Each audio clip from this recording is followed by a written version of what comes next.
Perkenalkan, kami dari kelompok 6.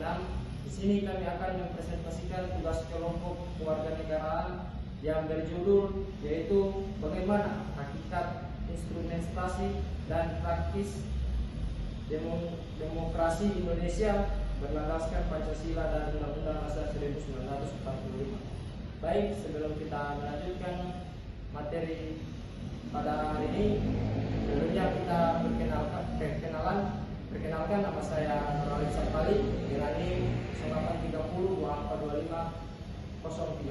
dan selanjutnya perkenalkan, nama saya Paulia Salsabila Putri Kude dengan NIM 0830242520. Saya Rifal Yusuf dengan NIM 083024250005. Baik, saya akan membacakan materi tentang menelusuri konsep dan urgensi demokrasi yang bersumber dari Pancasila.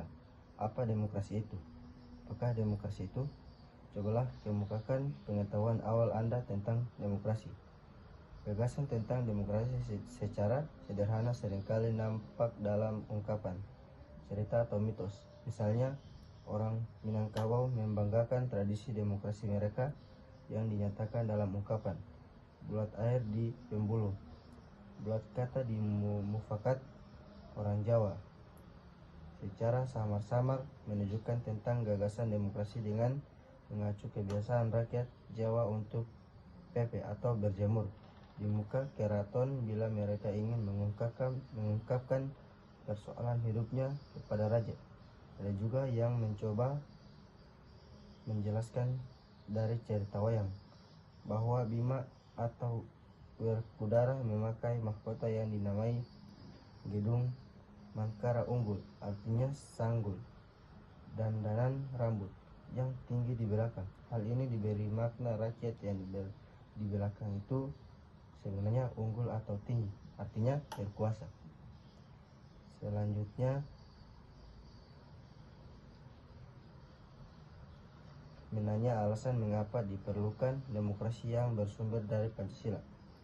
Hingga sekarang ini kita masih menyaksikan sejumlah persoalan tentang kelemahan praktik demokrasi kita. Beberapa permasalahan tersebut yang sempat muncul di berbagai media di jaringan sosial adalah: 1. Buruknya kinerja lembaga perwakilan dan partai politik. 2. Krisis partisipasi politik rakyat. 3. Munculnya penguasa di dalam demokrasi. Dan 4. Demokrasi saat ini membuang kedaulatan rakyat. Terjadinya krisis partisipasi politik rakyat disebabkan karena tidak adanya peluang untuk berpartisipasi atau karena terbatasnya kemampuan untuk berpartisipasi dalam politik. Secara lebih spesifik, penyebab rendahnya partisipasi politik tersebut adalah: A. Pendidikan yang rendah menyebabkan rakyat kurang aktif dalam melaksanakan partisipasi politik. B. Tingkat ekonomi rakyat yang rendah. Dan C. Partisipasi politik rakyat kurang mendapat tempat oleh pemerintah. Munculnya penguasa di dalam demokrasi ditandai oleh menjamurnya dinasti politik yang menguasai segala segi kehidupan masyarakat. Pemerintah, lembaga perwakilan, bisnis, peradilan, dan sebagainya oleh satu keluarga atau KONI. Adapun perihal demokrasi membuang kedaulatan rakyat terjadi akibat adanya kenyataan yang memprihatinkan bahwa setelah tumbangnya struktur kekuasaan otorasi, ternyata bukan demokrasi yang kita peroleh, melainkan oligarki di mana kekuasaan terpusat pada sekelompok kecil elit, sementara sebagian besar rakyat atau demos tetap jauh dari sumber-sumber kekuasaan atau wewenang, uang, hukum, informasi, pendidikan, dan sebagainya. Sekian dari saya. Terima kasih. C. Menggali sumber historis, sosiologis, dan politik tentang demokrasi yang bersumber dari Pancasila adalah upaya untuk memahami bagaimana nilai-nilai demokrasi telah tumbuh dan berkembang dalam masyarakat Indonesia melalui perjalanan sejarah, interaksi sosial, dan dinamika politik. Yang pertama, sumber historis. Nilai-nilai Pancasila sudah ada dalam adat istiadat, kebudayaan, dan agama yang berkembang dalam kehidupan bangsa Indonesia sejak zaman kerajaan dahulu. Demokrasi Indonesia yang bersifat kolektivitas sudah berakar dalam pergaulan hidup rakyat. Yang kedua, sumber sosiologis. Pancasila mengakui keberagaman masyarakat Indonesia, termasuk budaya, agama, suku, dan ras, sebagai bagian integral dari identitas bangsa. Yang ketiga, sumber politik. Undang-Undang Dasar 1945 yang membuat Pancasila sebagai dasar negara menentukan struktur dan prinsip-prinsip demokrasi di Indonesia. 1. Sumber nilai yang berasal dari demokrasi desa. Nilai-nilai demokrasi desa bersumber dari tradisi musyawarah, gotong royong, dan partisipasi masyarakat yang telah lama ada di Indonesia. Undang-Undang Desa Nomor 6 Tahun 2014 mengamankan bahwa pemerintah desa harus berasaskan musyawarah dalam pengambilan keputusan. Berikut adalah sumber nilai-nilai yang berasal dari demokrasi desa. Yang pertama, musyawarah. Pengambilan keputusan di desa harus melibatkan masyarakat secara aktif, bukan hanya ditentukan oleh segelintir elit desa atau kepala desa.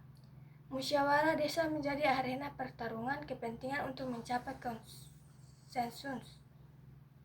Yang kedua, partisipasi.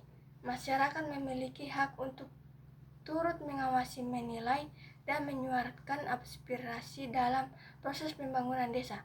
Yang ketiga, transparansi. Keterbukaan informasi dan laporan keuangan desa kepada masyarakat adalah bagian penting dari demokrasi desa. Yang keempat, gotong royong. Nilai kebersamaan dan saling membantu dalam masyarakat desa menjadi salah satu pilar demokrasi desa. Yang kelima, kearifan lokal. Demokrasi desa menghormati nilai-nilai lokal, sejarah, budaya, dan relasi antara manusia dan kompleksi di desa.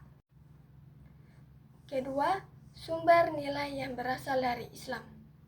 Sumber nilai yang berasal dari Islam mencakup berbagai aspek yang menjadi pedoman bagi umat muslim dalam menjalani kehidupan.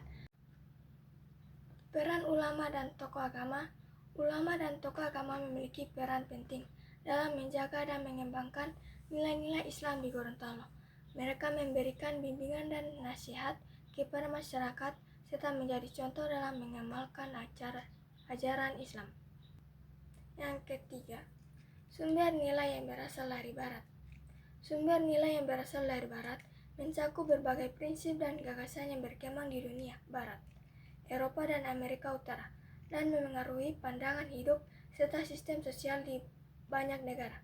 Yang pertama, individualisme. Yang kedua, rasionalisme. Yang ketiga, humanisme. Yang keempat, demokrasi. Yang kelima, liberalisme. Yang keenam, sekularisme. Yang ketujuh, materialisme. Yang kedelapan, konsumerisme. Yang kesembilan, ilmu pengetahuan dan teknologi. Yang kesepuluh, pluralisme. D. Membangun argumen tentang dinamika dan tantangan demokrasi yang bersumber dari Pancasila. Membangun argumen tentang dinamika dan tantangan demokrasi yang bersumber dari Pancasila melibatkan pemahaman mendalam tentang bagaimana nilai-nilai Pancasila berinteraksi dengan praktik demokrasi di Indonesia. Berikut ada keragaman argumen yang dapat digunakan. Dinamika demokrasi Pancasila. Yang pertama, integrasi nilai-nilai Pancasila dalam sistem demokrasi. Yang kedua, perkembangan institusi demokrasi. Yang ketiga, partisipasi masyarakat dalam demokrasi. Yang keempat, peran musyawarah mufakat. Tantangan demokrasi Pancasila. Yang pertama, polarisasi politik. Yang kedua, korupsi. Yang ketiga, intoleransi dan radikalisme. Yang keempat, kesenjangan sosial dan ekonomi. Yang kelima, limbahnya penegakan hukum. Argumen yang dapat dibangun yang pertama, kelebihan. Mampu mengakomodasi nilai-nilai lokal yang budaya di Indonesia, serta menjaga persatuan dan kesatuan bangsa. Yang kedua, tantangan. Membutuhkan pemahaman dan implementasi yang konsisten dari seluruh elemen masyarakat. Contoh argumen. Demokrasi Pancasila dengan integrasi nilai-nilai luhur seperti ketuhanan, kemanusiaan, persatuan, kerakyatan, dan keadilan sosial menawarkan solusi unik bagi Indonesia dalam menjalankan sistem pemerintahan yang adil dan beradab. Namun tantangan seperti polarisasi politik, korupsi, intoleransi, kesenjangan sosial, dan lemahnya penegakan hukum menguji ketahanan demokrasi ini.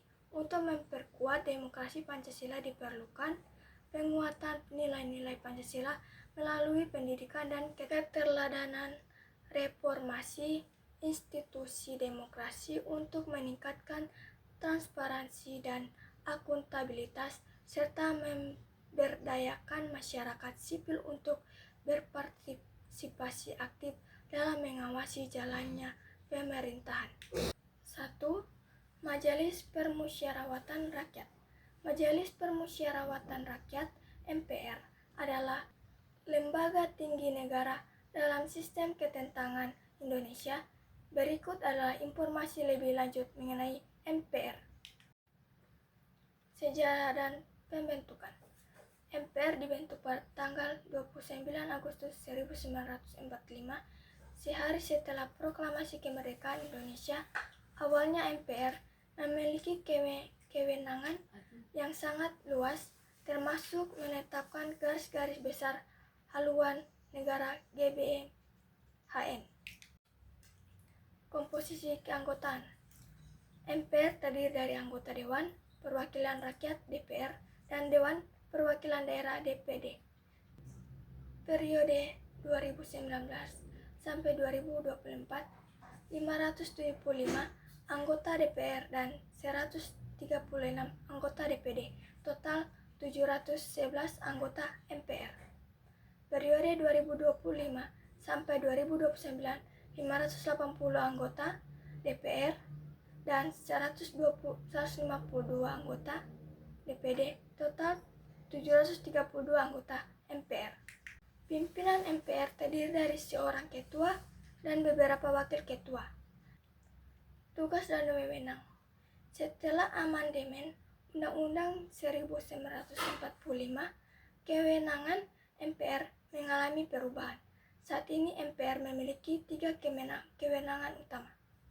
Yang pertama, mengubah dan menetapkan Undang-Undang Dasar. Kedua, melantik presiden dan wakil presiden berdasarkan hasil pemilihan umum. Yang ketiga, melantik wakil presiden jika presiden mengangkat, berhenti, diberhentikan, atau tidak dapat melaksanakan kewajiban. Peran di era reformasi. Di era reformasi, peran MPR mengalami perubahan besar dalam adanya amandemen Undang-Undang Dasar 1945 pada tahun 1999 dan 2002. MPR tidak lagi memiliki kewenangan untuk menetapkan GBHN dan melantik wakil presiden berdasarkan hasil pemilihan umum. Tantangan dan harapan. MPR di era modern menghadapi berbagai tantangan, seperti menjaga keseimbangan antara kepentingan dengan lembaga tinggi negara lainnya, meningkatkan partisipasi masyarakat dalam proses amandemen Undang-Undang Dasar, dan memperkuat peran MPR dalam mengawal pelaksanaan undang-undang. Harapannya, MPR dapat terus memainkan peran penting dalam menjaga demokrasi dan stabilitas politik. Yang kedua, Dewan Perwakilan Rakyat. Dewan Perwakilan Rakyat atau DPR adalah salah satu lembaga tinggi negara dalam sistem ketatanegaraan Indonesia. Berikut adalah informasi lebih lanjut mengenai DPR. Definisi dan fungsi. DPR adalah Majelis rendah dari Majelis Permusyawaratan Rakyat MPR yang merupakan lembaga perwakilan rakyat. DPR memiliki 3 fungsi utama. Yang pertama, legislasi, membuat undang-undang dengan persetujuan bersama Presiden. Yang kedua, anggaran, membahas dan menyetujui anggaran negara. Yang ketiga, pengawasan, pelaksanaan undang-undang, anggaran, dan kebijakan pemerintah. Komposisi keanggotaan DPR terdiri dari anggota partai politik yang dipilih melalui pemilihan umum. Yang pertama, periode 2019 sampai 2024, 575 anggota. Yang kedua, periode 2024 sampai 2019, 580 anggota. Pimpinan DPR terdiri dari seorang ketua dan beberapa wakil ketua. Hak dan kewajiban anggota DPR. Anggota DPR memiliki beberapa hak, termasuk hak interpelasi, hak angket, hak imunitas, dan hak menyatakan pendapat. Mereka juga memiliki kewajiban untuk memperjuangkan kepentingan rakyat, menjaga etika dan moral, serta mematuhi peraturan perundang-undang. Alat kelengkapan DPR. DPR memiliki berbagai alat kelengkapan untuk mendukung pelaksanaan tugas dan fungsinya. Yang pertama, pimpinan DPR. Yang kedua, badan musyawarah. Yang ketiga, komisi-komisi. Yang keempat, badan legislasi. Yang kelima, badan anggaran.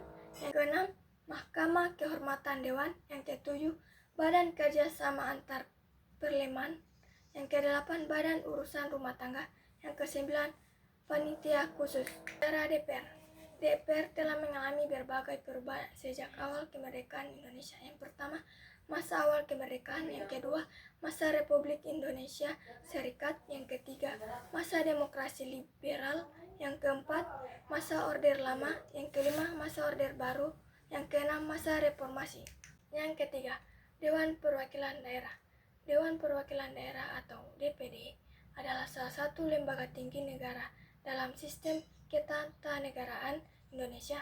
Berikut adalah informasi lebih lanjut mengenai DPD. Definisi dan fungsi. DPD adalah majelis tinggi dalam Majelis Permusyawaratan Rakyat MPR. DPD memiliki fungsi utama untuk memperjuangkan kepentingan daerah di tingkat nasional. Sejarah pembentuk. DPD dibentuk melalui amandemen ketiga Undang-Undang 1945 pada tanggal 9 November 2001 sebagai bagian dari upaya menciptakan sistem bikameral dalam lembaga legislatif.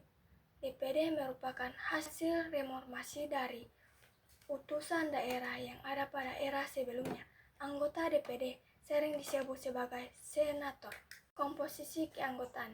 DPD terdiri dari perwakilan dari setiap provinsi di Indonesia. Setiap provinsi memiliki 4 anggota DPD, sehingga total anggota DPD adalah 152 orang. Anggota DPD dipilih melalui pemilihan umum dengan sistem distrik perwakilan banyak dengan suara non-transferabil tunggal. Pimpinan DPD terdiri dari seorang ketua dan beberapa wakil ketua. Tugas dan wewenang. DPD memiliki beberapa tugas dan wewenang. Yang pertama, mengajukan rancangan undang-undang kepada DPD yang berkaitan dengan otonomi daerah, hubungan pusat dan daerah, pembentukan pemekaran dan penggabungan daerah, pengolahan sumber daya alam yang sumber daya ekonomi lainnya. Baik, saya akan melanjutkan materi tentang esensi dan urgensi demokrasi Pancasila. Esensi dan urgensi demokrasi Pancasila. Esensi adalah pelaksanaan kedaulatan rakyat yang berlandaskan nilai-nilai Pancasila dan Undang-Undang Dasar Negeri Republik Indonesia tahun 1945. Demokrasi ini menekankan pengambilan keputusan melalui musyawarah mufakat, menjunjung tinggi nilai moral, keadilan, dan kemanusiaan, serta menempatkan kepentingan bangsa di atas kepentingan pribadi atau golongan. Sedangkan urgensi demokrasi Pancasila terletak pada fungsinya sebagai pedoman dalam kehidupan berbangsa dan bernegara. Demokrasi Pancasila penting untuk mencegah penyalahgunaan kekuasaan, menjamin hak dan kewajiban warga negara, menjaga persatuan dan keberagaman, serta mewujudkan pemerintahan yang adil, stabil, dan berpihak pada kesejahteraan rakyat. Lalu selanjutnya yaitu kehidupan demokrasi yang dikembangkan. Kehidupan demokrasi yang dikembangkan adalah kehidupan yang menghargai perbedaan pendapat, menjunjung tinggi hukum dan aturan, serta mengutamakan musyawarah dalam menyelesaikan masalah. Kehidupan demokrasi juga ditandai dengan sikap toleran, saling menghargai, bertanggung jawab, dan aktif berpartisipasi dalam kehidupan bermasyarakat, berbangsa, dan bernegara. Lalu, mengapa pentingnya kehidupan yang demokratis? Kehidupan yang demokratis penting karena menjamin kebebasan warga negara dalam menyampaikan pendapat secara bertanggung jawab. Selain itu, demokrasi mencegah terjadinya kekuasaan yang sewenang-wenang, meningkatkan partisipasi rakyat dalam pemerintahan, membentuk warga negara yang kritis dan beretika, serta menciptakan keadilan dan kesejahteraan sosial bagi seluruh rakyat. Lalu yang terakhir yaitu tentang penerapan demokrasi dalam pemilihan politik dan pejabat negara. Penerapan demokrasi Pancasila terlihat dalam pelaksanaan pemilihan umum dan pemilihan kepala daerah. Rakyat diberikan hak untuk memilih presiden dan wakil presiden, anggota DPR, DPD, DPRD, serta kepala daerah secara langsung, umum, bebas, rahasia, jujur, dan adil. Proses pemilihan dilaksanakan sesuai peraturan undang-undang, diawasi oleh lembaga resmi, dan hasilnya harus dihormati sebagai wujud kedaulatan rakyat. Baik, itulah. Terima kasih. Sudah. Baik, itulah presentasi dari kami. Jika ada salah kata, mohon maaf. Wabillahi taufiq wal hidayah. Assalamualaikum warahmatullahi wabarakatuh.